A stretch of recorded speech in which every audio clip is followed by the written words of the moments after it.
21 kılımdın kadrları degen çoğun bir program işlep çıgat. Bilim Berүү Ministrliginin aldında. Oşol programmanın negizinde çet өлkөгө мүмкүнчүлүк болушунча силер сыяктуу биринчи курста окуп аткан, экинчи курста окуп аткан, үчүнчү курста окуп аткан балдар, кыздар окуу жайларга Билим Берүү Министрлиги тарабынан, биздин дини уюмдар тарабынан окууга жөнөп башташат. Турцияга барышат аябай көп окуучулар. Керек болсо, ошол учурда Турцияга 9 класс бүткөн балдар деле бара баштайт. Египетке жол ачылат. Керек болсо Европанын мамлекеттери жана Азияда, Малайзияга чейин баары талпынып окууга жөнөшөт.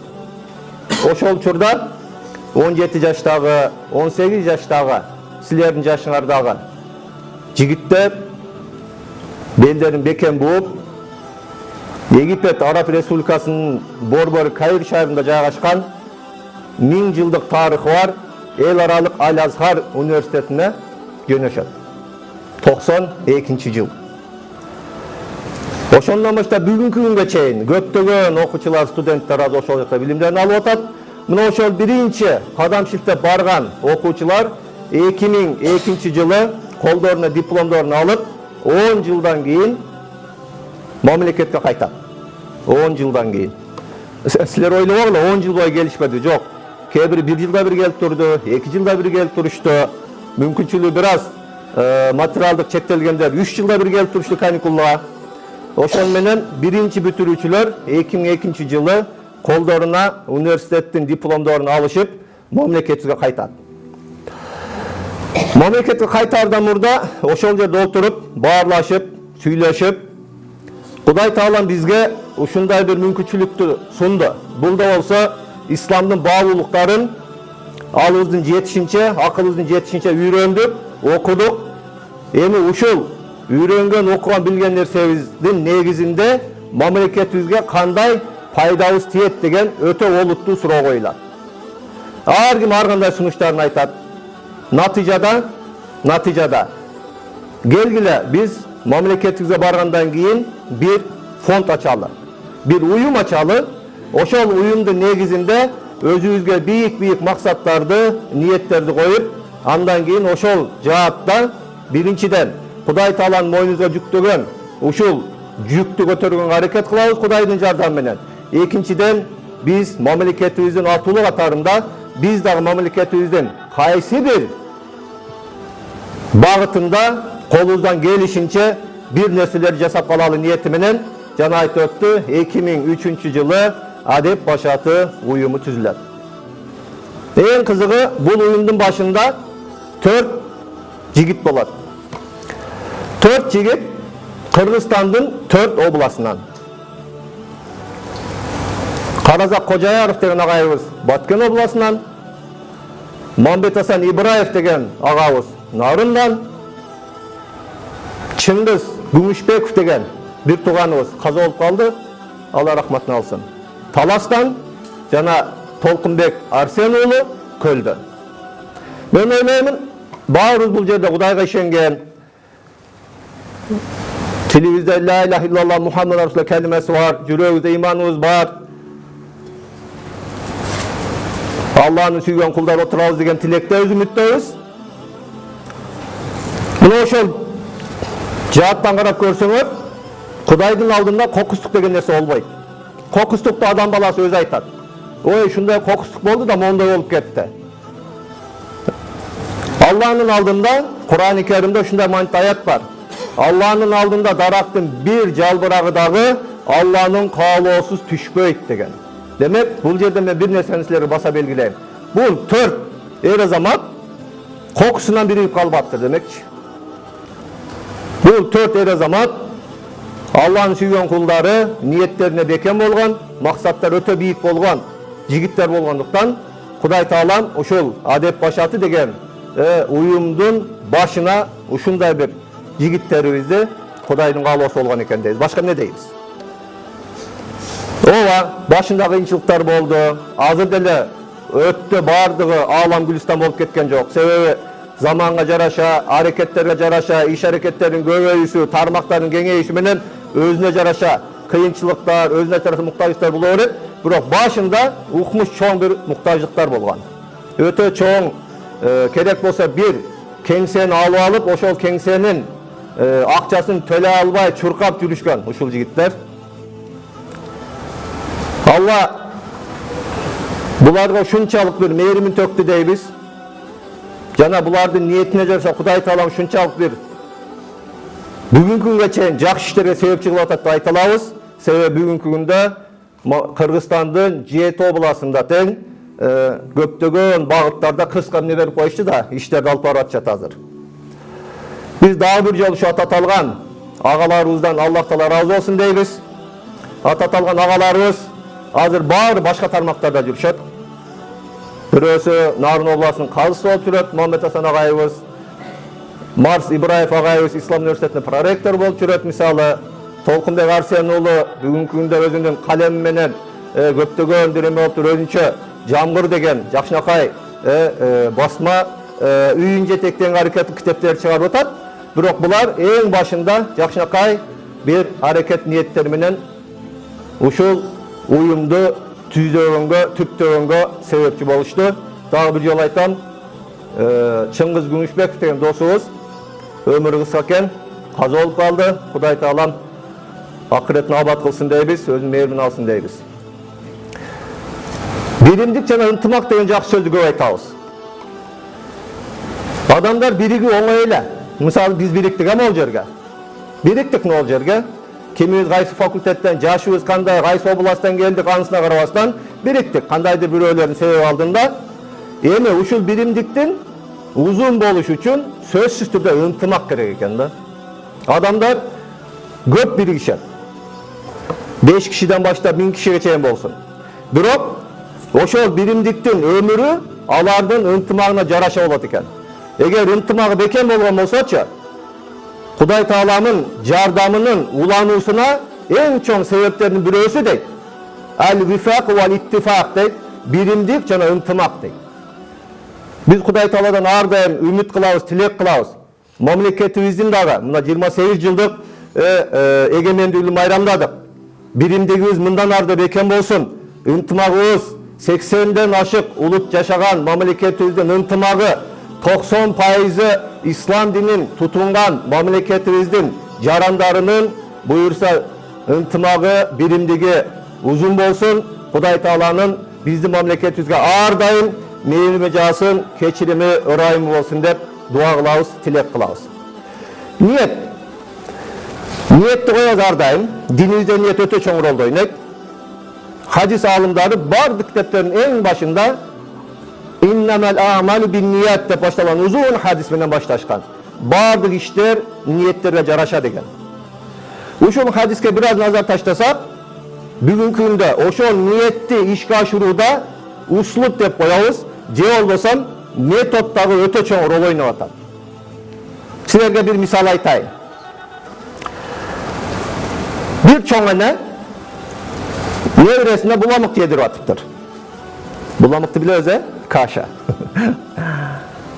Анан бир бүркүттү аңчылар кубалап жүрөт экен. Уруп атат, билбейм, атып атат. Акыры жана бүркүт мондой караса чоң эне кичинекей бөбөккө буламык жедирип аткан экен. Болду.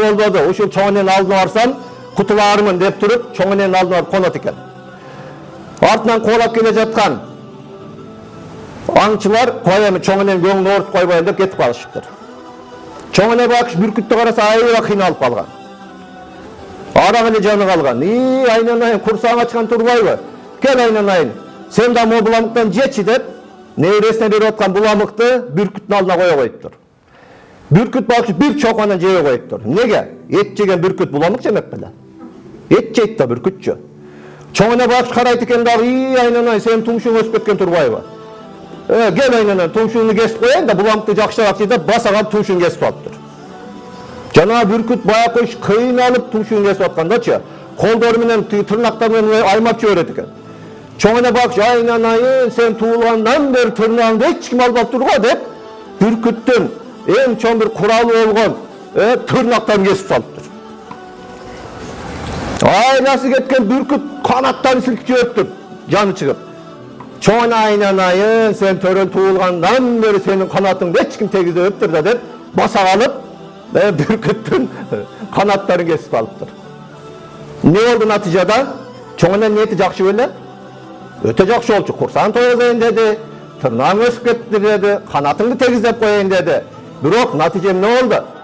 Hurmatlı studentler, neticede бүрküt karga aylanıp kaldı. Emnen aytmakçımın? Bugünkü күндө niyetin ayağa jakşı olsa dağı anı tuğra uslup menen, tuğra metod menen, tuğra jaşoo menen işke aşırıp alsaң, biz en birinci özümüz бүрküt bola turgan jigitler karga bolup kalıp otabız.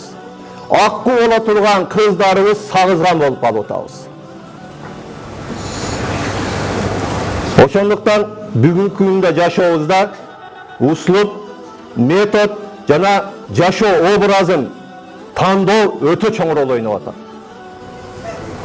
Ушул багытта дини билим берүүдө, dini өзүбүздүн мусулман катары, өзүбүздүн мусулманчылыгыбыздын талаптарын канааттандырууда аракетибиз, урматтуу окуучуларыбыз, студенттерибиз, балдар, кыздарыбыз өтө чоң бүгүнкү күндө силерге мээнетти талап кылып атат. Биз бүгүн маалыматсыздык заманында эмес, маалыматтын чаржайыт заманда жашап атабыз. Ушундай көп маалымат бар бүгүнкү күндө. Жөн эле бир дини маалымат алыңар келсе, телефонуңарды ачасыңар, билбейм интернетке киресиңер, жазасыңар, силерге эң азынан 5-6 маалымат чыгат. Кыргыз тилинде, орус тилинде, англисче билгендер англис тилинде, арабча билгендер араб тилинде. Эми ошол маалыматтардан силер эмне кылышыңар керек? Өзүңөр синтездеп, өзүңөр салыштырып бири-бирине, анан кийин туура бир багытты ала билишиңер керек. Баары ката деп айта албайм, баары туура деп да айта албайм бүгүнкү күндө. Себеби ушунчалык чаржайыт, айттым го, маалыматтуулуктун чаржайыт заманда жашап атабыз. Ошол маалыматтын өзүңөрдүн жашооңорго, өзүңөрдүн багытыңарга, ниетиңерге туура келе турганын албасак бүгүнкү күндө биз аябай көптөгөн жаңылыштарга дуушар болуп калып атабыз. Натыйжада дагы бир жолу айтам. Жанагы чоң энебиздин ниети жакшы болчу, бирок натыйжа иретинде карга болуп калдык, же карга кылып койдук, же сагызганга айланып калдык, же сагызганга айландырып атабыз. Бул багытта бүгүнкү күндө Адеп Башаты диний уюму өзүнүн алдына чоң бир маселе койду. Ислам негиздеринин нукура каада салтыбызга аяк алыштырып, коомчулукка, өзгөчө жаштарга туура багыт берүү. Эки нерсени айттым. Ислам негиздери жана нукура каада салт. Канча миң тарыхы бар. Кыргыз эли, анын ичинде ушу Кыргызстанда жашап аткан башка улуттар өзүнө жараша тарыхы бар. Жашоосу, ислам дининин биздин Кыргызстан ушул аймагыбызга келүүсү, биздин ата бабаларыбыздын ушул динди кабыл алуусу жана ушул динди өзүнүн жашоону айкалыштырып, мына 21-кылымдын 1-чейрегинен өтүп кетип атабыз. Ушундай жакшынакай бир жашоону коюп берүүсү, bunun баары бүгүнкү күндө туура үйрөнүп, туура жашап, жана башкаларга дагы туура багыт берүү биздин Адеп Башаты диний уюмубуздун эң чоң бир дебистеринен десек да болот.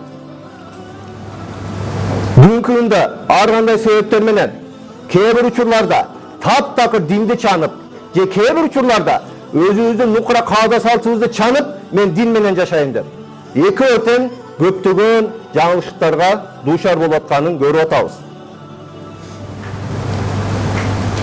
Кимиси абдан фанат болуп, натыйжада экстремист террорист болуп кетип атат.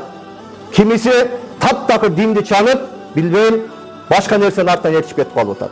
Ошондуктан жана орустарда жакшы сөз барго, золотая середина деп коет. Мына ошол диндин эң чоң бир талаптарынан Кудай Таалам Кур'ан-ы Керимде айтат бул боюнча. Бакара сүрөсүндө "Ва казалика жаалнакум умматан васата". Биз силерди дейт, орто үммөт кылып жараттык дейт. Не болгон орто үммөт? Демек, жашоого көз карашыбыз дагы ортолук. Ниетибизди бекем коюп ошого алпынып талпынуу дагы ортолук.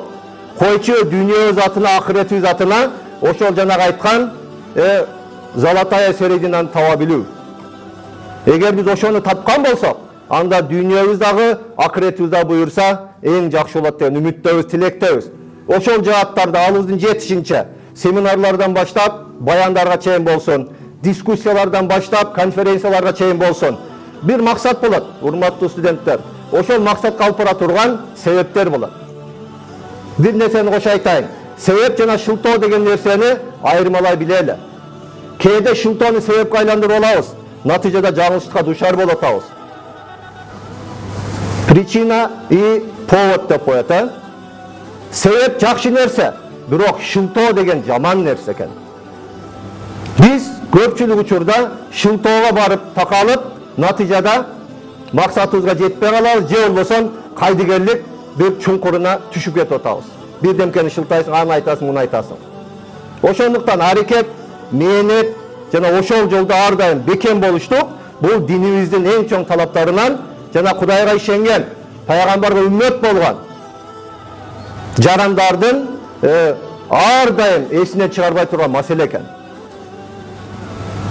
Бул жааттарда мамлекеттик деңгээлдеги органдар менен биргеликте бейөкмөт уюмдарына чейин биргеликте иштер болуп атат. Экстремизм, терроризмди алдын алуу боюнча түшүндүрүү иштеринде биздин ушул 7 дубанда андан кийин райондорго чейин агайларыбыз ошол группаларга кошулуп түшүндүрүү иштеринде көптөгөн жакшы иштерди алып барып атышат бүгүнкү күндө. Аны дагы биз баса белгилешибиз керек. Эмне үчүн дегенде, кыргызда жакшы сөз бар, таяктын эки учу бар деп. Эки учу тең эмне болот? Зыян учурат дейт. Эки учу менен урсаң да ооруйт да. Анда эмне кыласыз? Анда ошол эки учунан тең зыян тартпаш үчүн ал таяктын ортосун кармай билишибиз керек. Мен буюрса силерден ошондой үмүт кылабыз, тилек ниет кылабыз, ошондой бир багытта жүрөсүңөр деген үмүттө тилектебиз.